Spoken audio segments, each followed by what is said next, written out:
This is Donald Parham. You're listening to Chargers Unleashed, part of the LA Football Network. Stay jiggy. Hey, this is Chris from the second, Chargers outside linebacker, and make sure you check out Chargers Unleashed. Shout out to Chargers Unleashed, Sebastian Joseph. They know the vibes. We outside. Are you checking in with Mike Williams from the LA Chargers, and you're tuning into the Chargers Unleashed? You're listening to the Chargers Unleashed podcast with your hosts, Dan Wolkenstein and Jake Hefner.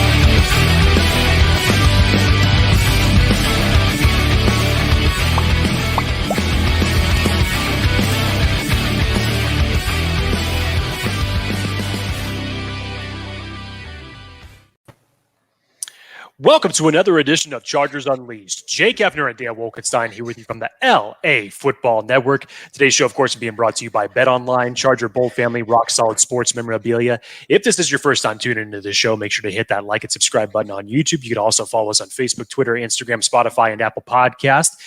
Dan Wolkenstein returns from the sandy beaches of Maui, sipping Mai Tais, getting sun rays, comes right back into the thick of things for a very interesting first day of free agent frenzy. Dan Wolkenstein, welcome back. How are you, sir? Man, aloha, mahalo for tuning in to Chargers Unleashed. Thank you for the welcome back. Super excited. It's been a long time coming. Been about a week since I've been out. But, Jay, what a way to come back then to see Chargers free agency frenzy day one begins. Couldn't have been us that was recording, and all of a sudden news breaks, so we got to redo it again for the third time. But that's okay, because here we are. Again, if you are new to the show, be sure to like and subscribe. Hit that like button wherever you are. Jake, obviously, fresh, not even inked yet. News off the street. Eric Kendricks, former All-Pro linebacker for the Minnesota Vikings, previously seen in 2021 intercepting Justin Herbert on a miraculous interception, by the way. Chargers signed him to a 2-year deal. Still some specifics to remain.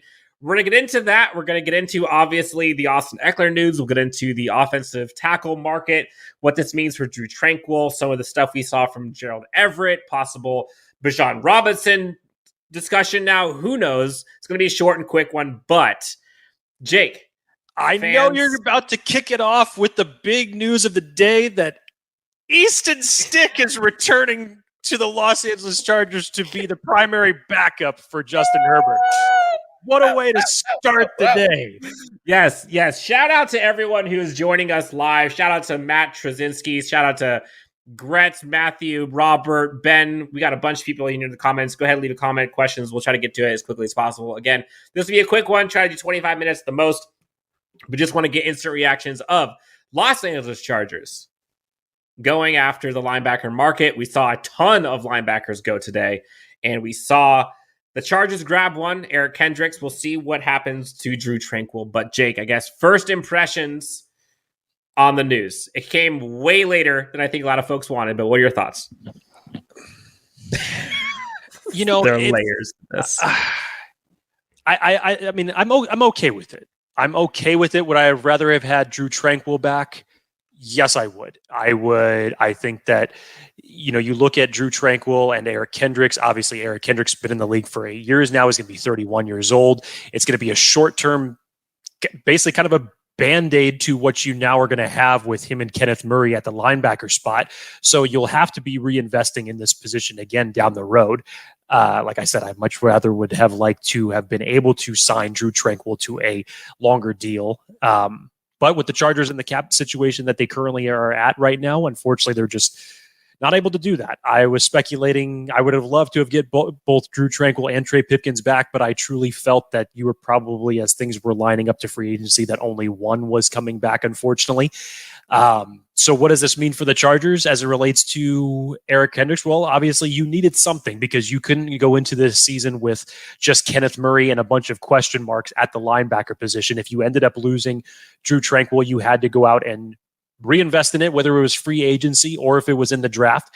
And the Chargers, especially with the deals that you saw from the linebacking positions today, go off the board.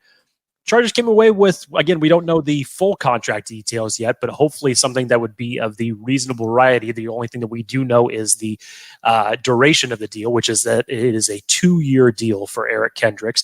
But yeah, it's there are things that definitely Eric Kendricks does a little bit better than Drue Tranquill as far as the run game goes and how he performs there. But I don't know. I felt the exact same way about when people were putting in the news out last week that the Chargers were going to be interested in Bobby Wagner. It's just much cheaper. I promise you, it's cheaper. I get that, and I'm with you on that. But it's just it's a short-term Band-Aid. So true. You do not have your long-term answer at linebacker.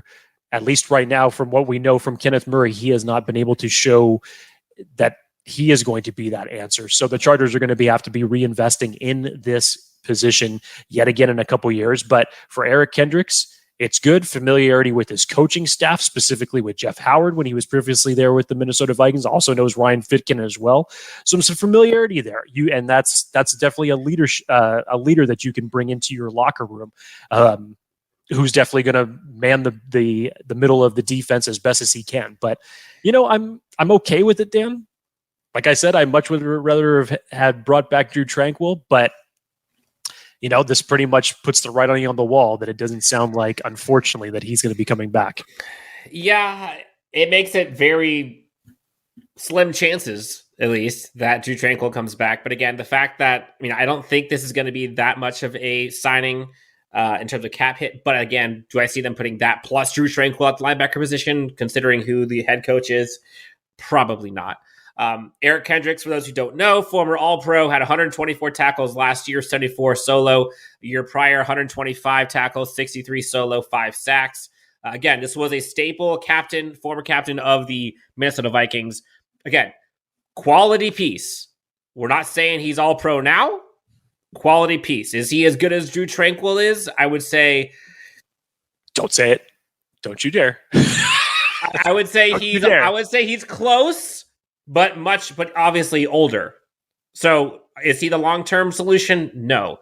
But honestly, Jake, are the Chargers looking for a long-term solution right now? No. They're looking to win now. So the long-term stuff, I'm not as bothered by. Does he get me as excited as if the Chargers were going to re-sign Drue Tranquill? No. But let's say he's $5 million and Drue Tranquill's $10 million. I think I would take Kendricks. That's $5 million. You can go out and sign 3 veteran minimum quality depth pieces that you can have to end up kind of filling out this roster. But we've seen the Chargers go out and do some of these signings previously for the older guys. Some of them work out, some of them don't. Kyle Van Noy worked out great. Looked lovely. We saw kind of Thomas Davis linebacker fiasco. It wasn't terrible, but he didn't really move the needle. I don't necessarily know, someone in the comments is talking about, I hope it's not a Chris Harris signing. We saw the Chris Harris signing kind of not work out too well. We don't know. But what we do know is the Chargers running defense was terrible. And Eric Kendricks is a good run defense linebacker. Doesn't miss many tackles, or at least misses fewer than Drue Tranquill, I believe. And I think he's a little bit more aggressive and I'll say more aggressive than Drue Tranquill is. So, on its face, is it the big splash that some folks are hoping for? Probably unrealistic. No. But, again, it's one piece that the Chargers now have to add. I don't know. I'm not over the moon. I'm not terribly upset. I think this is kind of one of those Kyle Van Noy, maybe a little bit better signings. But I can't help but be a little bummed that it might mean Drue Tranquill's not back. Just because he was drafted by the Chargers. He's a homegrown talent. We love his passion, love what he brings to the team. He's obviously one of the leaders for a reason. So, I don't know. I'm still kind of worried. I'm still kind of processing, not going to lie. But we'll see. That's linebacker. We'll see what happens with Drue Tranquill. Again, there's still a bunch of linebackers out there. We saw so many guys go in the free agency for linebacker, as well as for the offensive tackle market. But Jake, let's talk about the other big piece that came out today. Austin Ekeler, the Chargers, in negotiations, clearly not close right now, at least so it seems. Ekeler has requested to seek trade options elsewhere. Now, Chargers haven't said yes, but just that alone, I think irks a lot of people. ourselves included. Jake, what is a world without Austin Ekeler? Don't even like saying that. What does that look like? Should we be concerned? Well, Dan, while I give my response, do this, because as much as we like hearing your voice, we'd like to see your mouth actually match up to it. I want you to take yourself out of there real quick and then come back in, and then we'll be better on your frame. But I'll go ahead and respond. You go ahead and get out of there and come back in, and I'll take it from here. From the Austin Ekeler standpoint, I understand both sides of the line here. As far as Austin Ekeler goes, when you look at what his contract number is and his performance that he has done over the past 2 years, the Chargers have gotten him for a bargain. And over the last 2 years, he has severely outplayed that contract. And as far as touchdown goes, getting into the end zone, he's second behind Derrick Henry. And for what he has done, and he's getting up there in age, obviously he wants to get paid. And let's be honest, he's earned it. Like I said, he has severely outplayed that contract. Now, from the Chargers' perspective, obviously it sounds like they were working on, extending him, renegotiating some terms of his contract, and it sounds like it has been going on for some time. But the two sides have just not been able to come to an agreement. Hence, Ekeler's trade request. Now, from the Chargers, if they ultimately ended up deciding to let Austin Ekeler seek a trade, I firmly believe that his trade value ceiling will be no higher than what it is right now. It would be very hard for me to think that after the Chargers were 30th in rushing, it's still remarkable the season that Austin and Ekeler ended up having statistically, with as bad as a whole as the Chargers were as a running offense last year. But you could try to just keep him on this roster, bank that he would have another productive year. You let him walk. Maybe you end up getting a third round compensatory pick from it down the road, or you trade him. But if you could guarantee that, that would be great. But you don't know that that's exactly going to happen. So if the Chargers decided to move on from him right now, to me, it is his perfect stealing. With his age, with what he's produced in the last 2 years, it's a tough pill to swallow. I get it. I love I love Austin Ekeler. Everybody loves Austin Ekeler. Self-made man, gone from an undrafted free agent to a fan favorite, great locker room energy and leader for this team. It's a tough pill to swallow, because Austin Ekeler still makes this offense great, and the Chargers running back room would take a huge hit without him on it. But I get it from both sides, from a business standpoint and from Austin's perspective of what he is looking for. So you kind of have to understand that and ride that middle of the road. So if the Chargers ended up pulling that trigger and I hear so many feelings take place under the circumstances, you can't fault Austin Ekeler for wanting to get paid a little bit more. Look, I get the feelings. I get everyone loves Austin Ekeler, myself included. And for the record, I want to see Austin Ekeler in Los Angeles Chargers in 2023. Let me put that out there right now. He's a very high-performing offensive weapon for this Los Angeles Chargers team. Period. That said, one of the things the Chargers sucked at last year was running the football. And that's with Austin Ekeler on the team. So they got to fix that. Now, will it be helped with a Kellen Moore run offense? I think so. Can Joshua Kelly and Isaiah Spiller improve? I think so. Fact remains, Austin Ekeler didn't sniff 1,000 yards this year rushing. I think he was 18th in the NFL in rushing. Now, great pass catching running back, but the Chargers need to be able to run the ball effectively. And so, can they get something in return? I would think so. Like you said, now sell high. I don't think you're going to get any more for him than you will right now. Can they extend him? Certainly. Will they? I don't know if their cap can afford that, if I'm just being honest. Now, Jake, there's been a lot of stuff that has kind of like trickled down from this news of Austin Ekeler. Everyone immediately went, including Vegas, including, I believe, his PFF, talked about, all right, well, hey, if the Chargers aren't going to have Austin Ekeler, then they go Bijan Robinson to 21. That's the pick.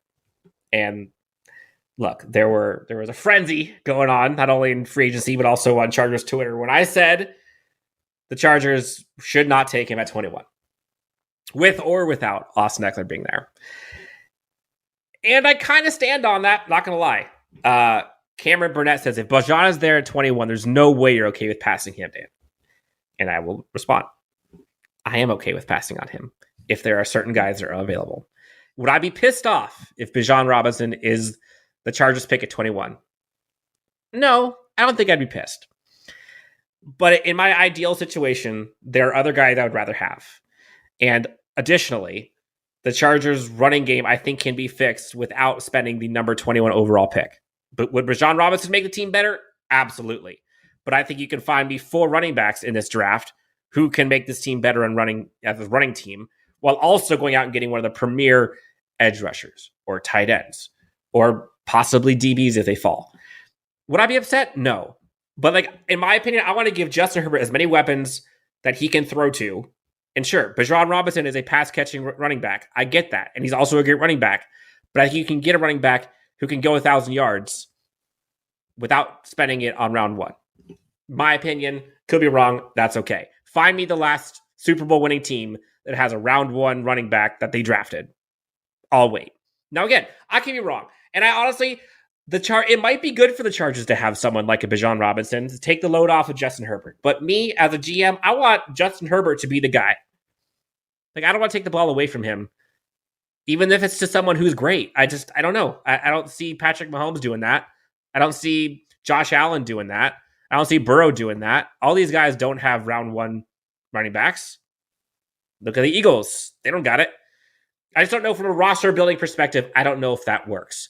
Again, I could be wrong. I will be happy if they draft him. I just don't think I would do it if I was Tom Telesco.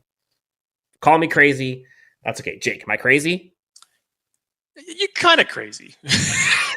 I agree with some of the things that you said, as far as, at least you're okay, I guess, with the idea of Bijan. You obviously know that if he was ultimately the pick at 21, that he would make this offense better. Yes, that's true. But Dan, it's just, to me, and this is where there is a lot of context into this. To me, this actually, strangely enough, goes back to Isaiah Spiller. And for the fact that the Chargers have drafted Larry Roundtree, Joshua Kelly, and Isaiah Spiller over the last 3 years to try to round out this running back committee that the Chargers have had. And if Isaiah Spiller had maybe gotten an opportunity to be injected into this offense a little bit more, now obviously that necessarily doesn't have anything or entirely to do with him. That was more of a scheme coaching decision from that standpoint, which I don't necessarily agree with. But to say that Isaiah Spiller wasn't beating out the likes of Sony Michel, of Larry Roundtree, and why he couldn't have gotten injected into this run offense a little bit more last year, that is still a puzzler. Mm-hmm. But if we had gotten an opportunity to see Isaiah Spiller a little bit more, I think that this question would be a little bit more, easy to decipher. But I'm glad you brought him up, because I'm a big Isaiah Spiller fan. And Isaiah Spiller in this new run scheme, I like. People are underestimating the Kellen Moore run scheme and the difference that will make. Dad, look, I know what Kellen Moore did with the likes of Tony Pollard and Ezekiel Elliott in Dallas. We haven't seen that yet with this team. And if you were to tell me that there's a difference when you have the likes of Ezekiel Elliott and Tony Pollard as your primary running backs, as opposed to saying Kellen Moore is about to take over a running back stable that does not have Austin Ekeler in it. So based off of that, and your theory as far as, okay, I don't want to take the ball out of Justin Herbert's hand. I want to be able to make this, you want to bring back the 2020 Justin Herbert. I get it. And I'll admit, I've been, you asked me a month ago, knowing fully that Austin Ekeler was still under contract with this team, and before this trade news came down, I probably wouldn't have said that I would have wanted Bijan Robinson at number 1, just given the fact that I knew Austin Ekeler was going to be there. Maybe you swing for a fence with, Tajay Spears in the later rounds. Jamari Gibbs in the later rounds. Who knows? Please. But Dan, if you were to tell me that the Chargers trade away Austin Ekeler, that type of production with a bunch of question marks at the running back stable, Bijan Robinson bucks the trend for running backs being taken in the first round. He is the exception to that notion. I get it. Running backs are not valued in the same way as other positions in this league. David Montgomery, Miles Sanders. Like there's so many guys out there that how many of these guys have gone round one? Like I think what I've come to the conclusion of is like there are two, let's call it, say, ice cream flavors. Okay. Got chocolate and vanilla. Both are good. Just depends on what you want. I think I like the chocolate scenario in which the Chargers are going air raid offense and are not this like balanced, let's call it like a, I don't know, Tennessee Titans style offense or like a New England Patriots style offense. Today's New England Patriots. I want to see what we see with like the Bills, what we see with the Chiefs. Like I want that kind of offense. Now, can they be a, balanced offense? Can we go back to the LT Rivers Gates days? I guess. But I don't know. We haven't seen that kind of football win lately. And I could be wrong. Again, I could be wrong. Now, people are getting crazy here. Low ball shots already. People are talking about, Dan would take Tank Dell in the first round, which I've been on record. They're not wrong. Don't deny that. Okay. At post-combine, which again, I have not been on the show since the combine stuff ended. Post-combine, if I was sitting there with 21, Tank Dell or Bijan Robinson, I'm probably taking Bijan Robinson. Like, first of all, I know how much Dan has a man crush on Tank Dell, but that's night and day as far as comparison.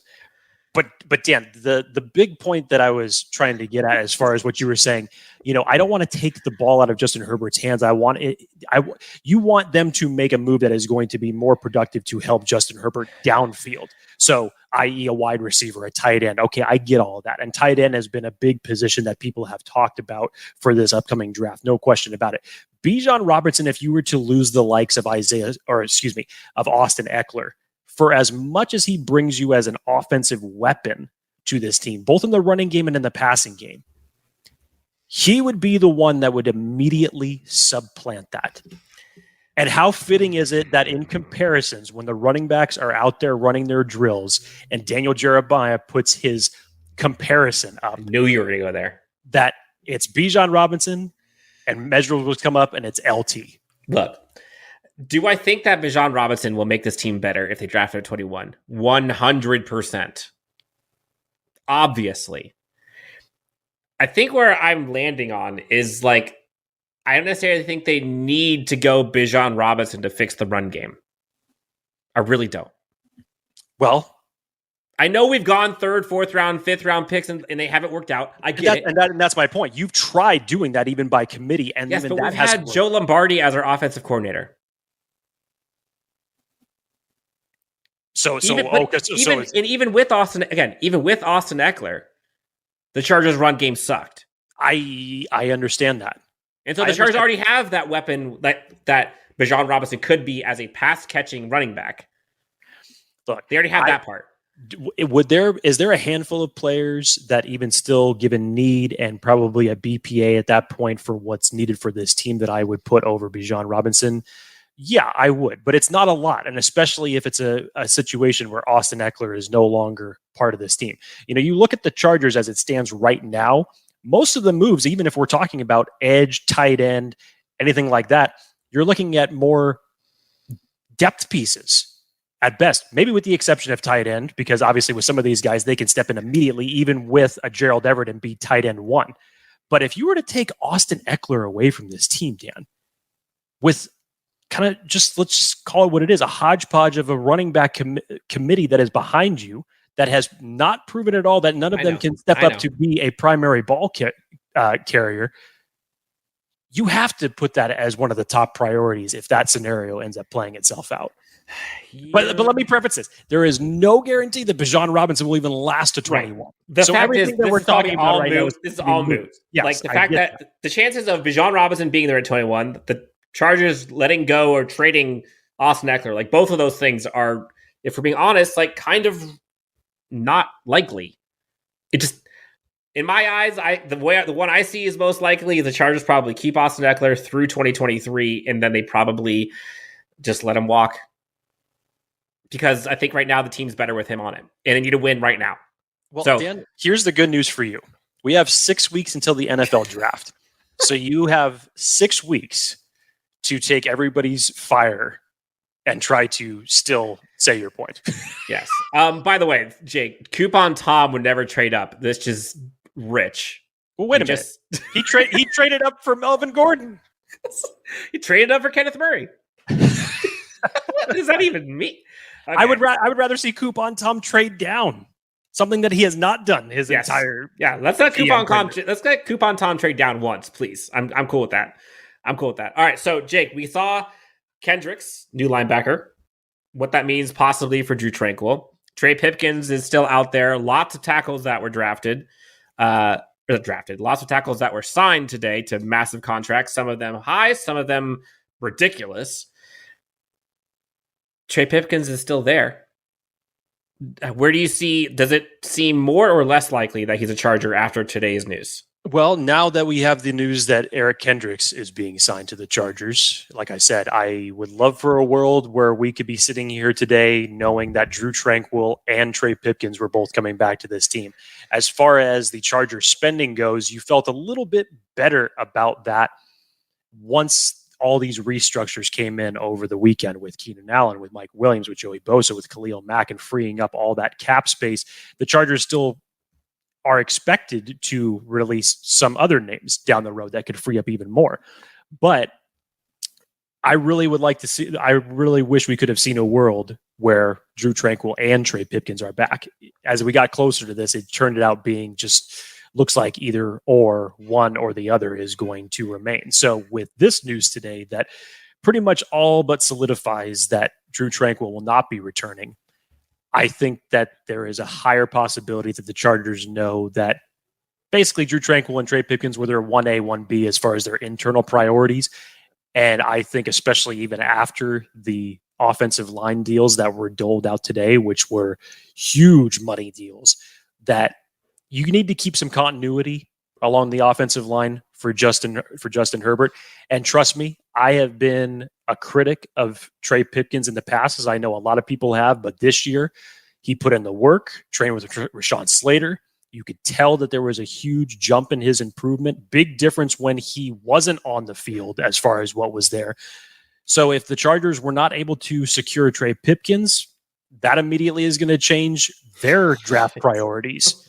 An offensive tackle would probably go to priority one, especially given the fact that now most of the offensive tackles, at least the solid ones, are now off the board in free agency. So I can't imagine the Chargers letting both of them walk out the door.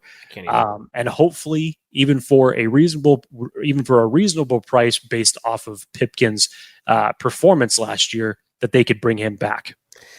Yeah, I think Pipkins they're both good stories. But I think Pipkins is kind of like a feather in the cap for Tom Telesco. And, for everyone that was crucifying him for drafting Trey Pipkins, now everyone's crowning him and Trey Pipkins. I think Trey Pipkins comes back. I just don't see how they let him go. Again, I know it takes two, but that seems like one that would have mutual interest for both of them to come in. Jake, earlier today, also, there was a cryptic tweet, maybe he's just very blessed, but a comment in here. Current Chargers tight end Gerald Everett tweeted today, quote, blessed. Now, could that mean that he just feels blessed because he went to church recently, or that he had a nice bowl of cereal and that he has a great day in the sunny LA? Maybe. Could he have gotten extended? Possibly. Could he have gotten news that maybe he's on a trade block, or maybe he's going to be getting cut? Who knows? But that started the questions around like, should the Chargers look at someone like a Dalton Schultz, who I said in the past could be someone to look for, considering he played with the Cowboys under a one Kellen Moore. Do you see the possibility of the Chargers going tight end in free agency any higher or lower with the Gerald Everett news? Is the Gerald Everett thing even anything? Would you rather do Dalton Schultz or someone like that, or go round one, tight end around two? Like, what are your thoughts on the tight end stuff? I mean, I think if Gerald Everett was a cap casualty, which a lot of people were predicting that he was going to be just about a month ago, then I think going after Dalton Schultz when all you had on your roster at that point is Trey McKitty, that would make a lot of sense. I think if Gerald Everett is still here, I think you go out and you draft your tight end of the future and you make a high priority of bringing, and again, we're talking about a very deep and talented tight end class in this draft.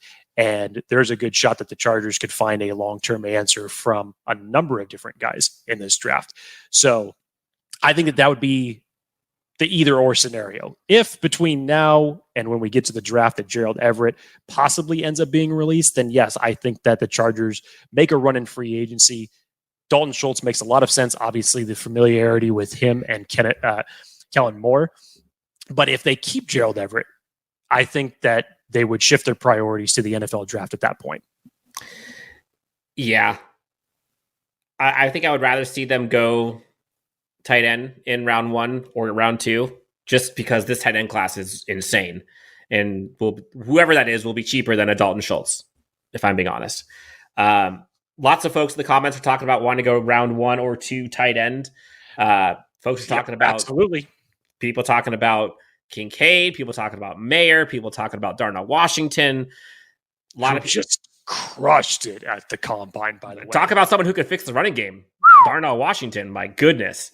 So that covers the tackle market. We didn't talk about Fehoko. Fehoko, we heard. Donald Parham, we also heard. The chart going to be brought back. I like how you brought this up because the day one of free agent frenzy was it just felt like such a downer for Chargers fans that it just felt like either every hour or 30 minutes. Obviously, it started with Easton Stick returning. Okay, that's what we had to wake up to our phones to this morning. And then the first nugget dropped that the Chargers and Donald Parham, they were going to look different directions. Donald Parham was going to test free agency. Then the second nugget dropped that Fehoko was going to start testing the market, which really bums me out. And then, of course, the caveat was Austin Ekeler is now requesting a trade. But getting back to the Fehoko news, this one really bums me out. And this stems back all the way to the beginning of training camp when he ended up making the final roster. And then I'm not sure exactly what the details were that changed that brought him back to the practice squad where he Jorge says it's karma for Hoko hating on In-N-Out. Oh, that's what it is.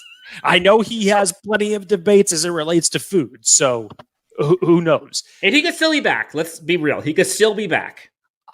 Look, this is what I would think. I would think after you have Sebastian Joseph Day, Austin Johnson, who went out for the year, Tito Ogbonniba went out for the year, Christian Covington went out for the year.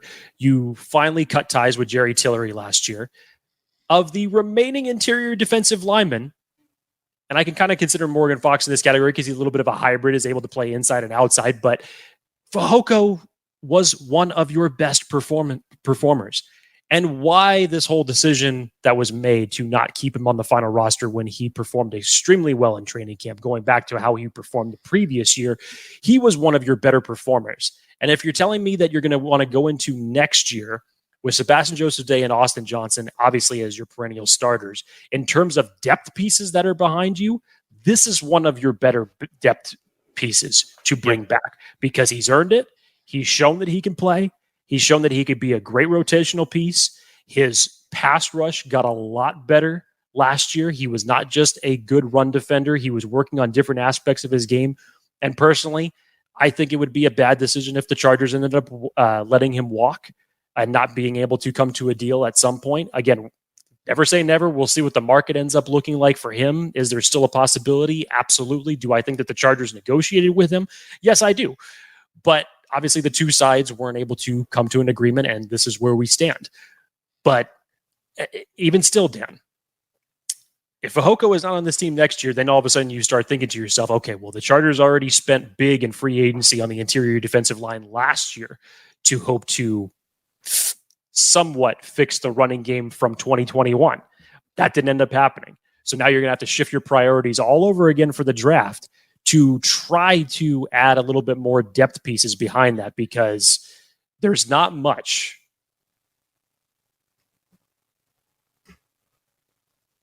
True. I mean, I don't know. I guess I think the Foco stuff is unfortunate, but I think also we might be a little over our seas. Like, he very well could come back. I don't know what the market's going to be for him. I don't know. I think this kind of wait and see, but I don't know. Weird, Jake. People are talking about like, oh, let's trade Austin Ekeler and let's go get Derrick Henry, as if like the Chargers would want to take on that salary cap. B could take on that salary cap. Right. Look, there's a reason why the Titans are not able to trade Derrick Henry right now, and it's because of his cap situation, and because he's got a hell of a lot more mileage on him than Austin Ekeler has. The Chargers are actually in a good position if they choose to go this route of executing a trade for Austin Ekeler because his cap hit is low. So there could be a lot more teams that are interested. You possibly could get a little bit, I'm not talking first or second round here, but your compensation that you could get back for him could be a little bit higher because there's more cap flexibility there.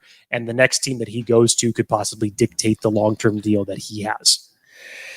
So, free agency frenzy, crazy, not all good.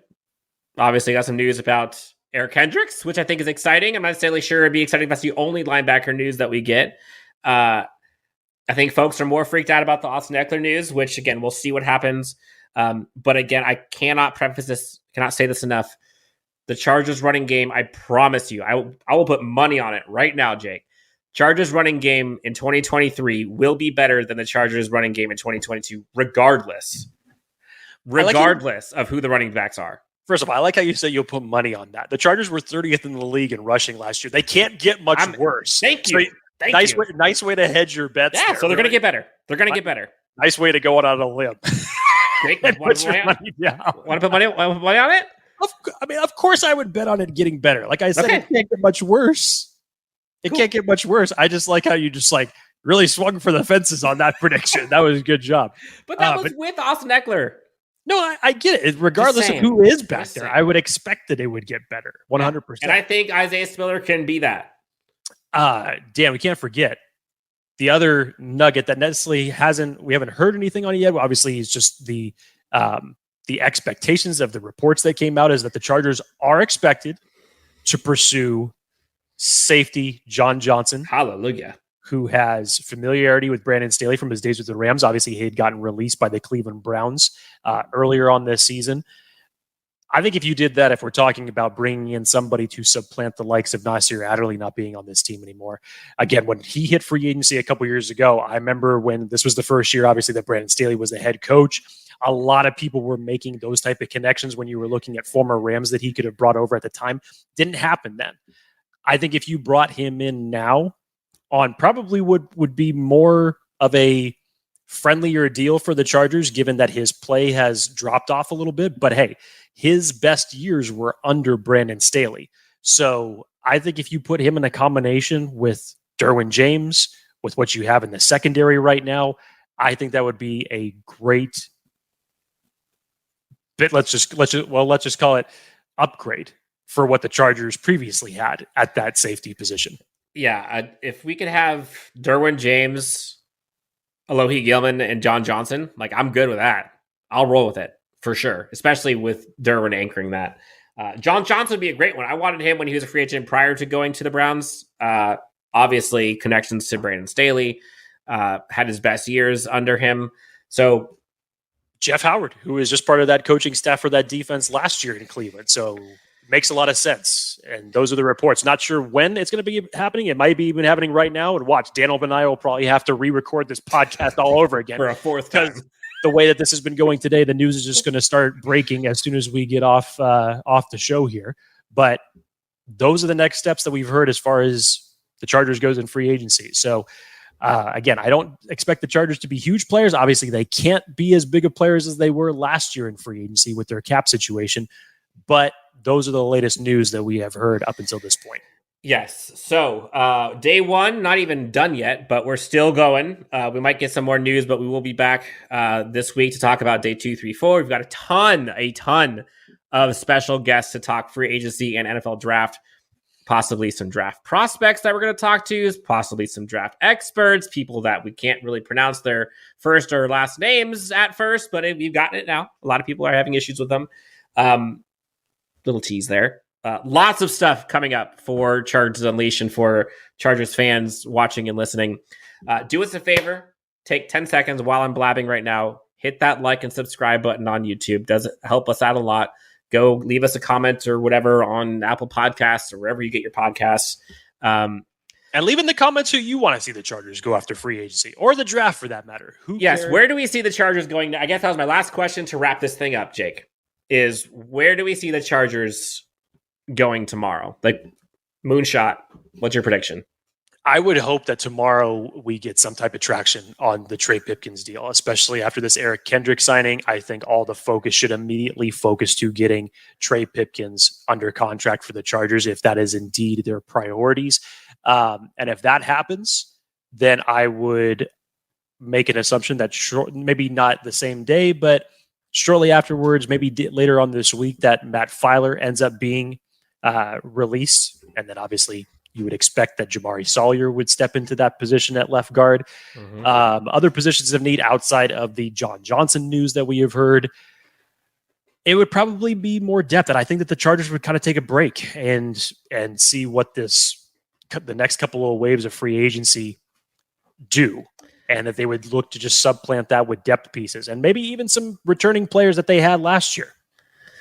Some folks have called their shots. Leave it in the comments if you'd like, of what you want to see, what you see the Chargers possibly doing tomorrow. Some people say they have the Eagles taking Austin Ekeler, which we should, I don't know. I wouldn't be surprised. I know that was on the NFL Network. People talking about that. Maurice Jones-Drew talked about that earlier. Yep. Rich Eisen posed the question, said, what would be the best fit for a trading partner? And he said the Eagles. I agree. I think it will help lower the temper of the Chargers fan base if they get a Trey Pipkins signing tomorrow. I think we're going to see something. We'll see. I think we'll see Trey Pipkins, and then we're going to see a John Johnson. I'm just going to put that out there. And then I also think there's going to be one coming out of complete left field. But okay, we shall see. Look, I know this was an emergency podcast. We didn't really put anything out there ahead of time, but I appreciate the crazy amount of people that are in this right now watching us live. Chargers finish out, at least as of 7:05 p.m. Pacific time, with Eric Kendricks as their newest linebacker, former Viking, former All-Pro linebacker, to go into their linebacking core. We'll see what that means for A1 Drue Tranquill. Again, lots of linebackers still out there, familiar faces. Denzel Perryman, Kaiser White, Bobby Wagner still out there. So lots of feelings in that linebacking core. None of that's happening. So we will see what happens. And someone corrected me. Johnson won't be until Wednesday because the Browns haven't officially released him yet. I stand corrected. Thank you. I meant Wednesday.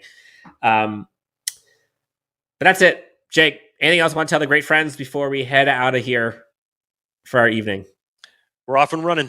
We're getting that much closer to the NFL draft. Free agency day one in the books as of 7:07, at least for us. Watch, like I said, luck will have it. We'll get another speck of Chargers news that'll happen as soon as we go off the air. But no, it's been an interesting day for the Charger fans everywhere as far as hearing some. I don't even necessarily would say if you would say good news from this circumstance. Let's just say, okay. Let's just see what happens type news. Yes, TBD. Again, shout out to everyone who was commenting, taking part in this one. This is a fun one. Tegum says he believes that there will be something out of left field coming, and he believes that I am right to the Bijan Robinson stuff. Jorge Rodriguez at the end. We're here because we love you and your takes, whether they're good or not. Bijan, I'll take that heat. That's fine. Look, at the end of the day, we're all Chargers fans wanting to see this Chargers team succeed, and that's what we're hoping for in 2023. Jake, until next time, you can find his lovely face at Jake D. Hefner, myself at Dan W. Sports. Shout out to LAFB, Chargers Unleashed. We're here for you guys as much as possible. Again, hit that like and subscribe, and we'll talk to you next time on Chargers Unleashed.